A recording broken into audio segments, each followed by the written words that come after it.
പുഴയെ കുളിച്ചിട്ട് ഒരുപാട് നാളായി. ഇവിടെ ഒരു ബാത്റൂം ഇല്ലാതെ ഭയങ്കര കഷ്ട. നിങ്ങളൊക്കെ എന്താ ചെയ്യാ? ഞങ്ങളൊക്കെ ഈ പുഴക്കരയിലും പൊന്തയുടെ മറയിലൊക്കെ ആയിട്ട് ഇങ്ങനെ അല്ല ചേട്ടാ. ഞാനും അതന്നെ ചെയ്ത.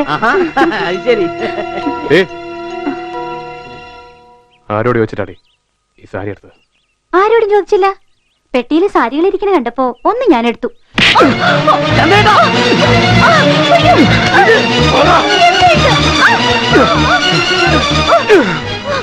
നായിന്റെ മോളെ, ഇതെന്താന്നറിയോ? ഇതാരാന്നറിയോ? നിനക്കൊന്നും തൊടാനുള്ള അർഹതയില്ലടി. അതൊക്കെ മധു എങ്ങനെ അറിയാനാ? മിണ്ടരുത്. ഇന്നലെ ഞാൻ വെറും വാക്ക് പറഞ്ഞതാ. പക്ഷെ ഇന്ന് ഞാൻ പറഞ്ഞത് വെറുതെ അല്ല. തിരിച്ചു വരുന്ന ഇവളെ ഇവിടെ കണ്ട കൊല്ലിഞ്ഞു നിന്നെ. എന്തിനാ സാരി എടുത്തേ? ഭൂതം നിധി കാക്കണ പോലെ കാത്തു വെച്ചിരിക്കുന്നത് അതൊക്കെ. ആരുടെ അത്?